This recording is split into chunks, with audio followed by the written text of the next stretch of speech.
Fin des années 80, combien de billets de train aller-retour, Saint-Quentin, la Verrière et l'Encourt, j'ai dû raquer. En craquer les vieilles poches de mon survêt Challenger vert foncé pour un concert, une galère avant la levée du jour.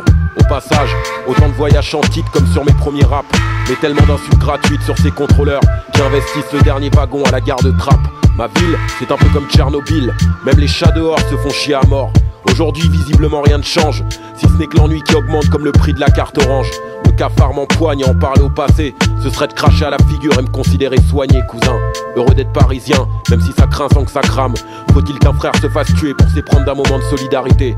Je n'ai pas grandi au milieu des gravats, bien au contraire, mais dans une charmante petite banlieue plutôt prisée pour ses grands espaces verts. Mais ça c'était hier, au cœur des entassements de pierre, l'hiver toujours sans partenaire. L'été le trousseau de clés autour du cou, les restrictions de ma grande sœur avant le couvre-feu de 22h. Si j'ai fait le deuil de mon enfance, au seuil d'une tendre adolescence, avec une feuille et des idées noires comme exutoire. Non pas que j'ai du mal à y croire, bordel, mais cette putain de ville nouvelle s'est crue immortelle. À chacun ses raisons d'enterrer de grandes illusions trop vite. Derrière ces plans de ravalement de construction hypocrites, d'hypothétiques changements d'air nous fixent leurs propres limites. S'extirper du piège feutré des habitudes qu'après d'importantes années d'études réagiront des trentenaires un peu réactionnaires, lesquels se heurtent aux répondances en faille des éventuels resquilleurs qui veulent d'abord de la maille avant de trouver du travail. Le ciel commence à se couvrir à l'instar d'une marée furieuse. Dès que les subventions se retirent, la rue devient marécageuse et la répression aussi cruelle que la récession. L'actuelle merde court n'est qu'une sale pédale qui ne peut se déplacer sans sa police municipale. Sur ces plages de gravier, à la lisière de ces ex-quartiers vivants et populaires, à 20 milieux de la mer, à 20 milieux de la mer.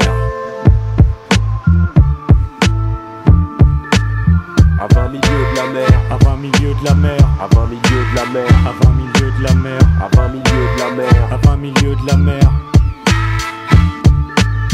à 20 milieux de la mer, à 20 milieux de la mer, à 20 milieux de la mer, à 20 milieux de la mer, à 20 milieux de la mer, à 20 milieux de la mer.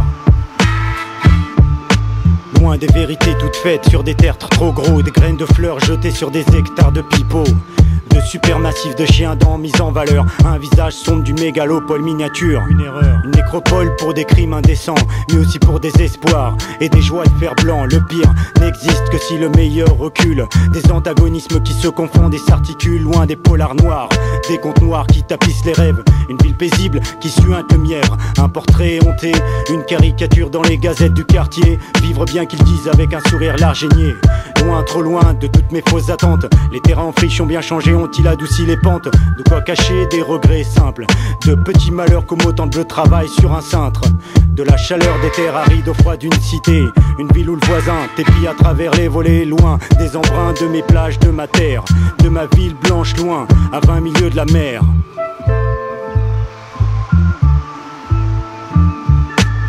à 20 milieux de la mer, à 20 milieux de la mer, à 20 milieux de la mer, à 20 milieux de la mer, à 20 milieux de la mer, à 20 milieux de la mer,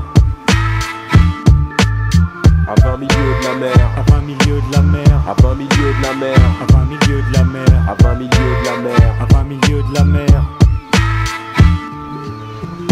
De 79 à 2002, 23 années de convivialité de façade qui s'écroulent à nos pieds, de bien-être sous le joug de l'ironie, d'une certaine tranquillité d'esprit que j'oublie ou plutôt que je renie. Depuis que le spectre du chômage justifie une volonté délibérée de flicage, c'est la mer à boire dans cette putain de ville dortoir. Mais bon, on survit, en hommage à ces disparitions soudaines qui nous traumatiseront à vie.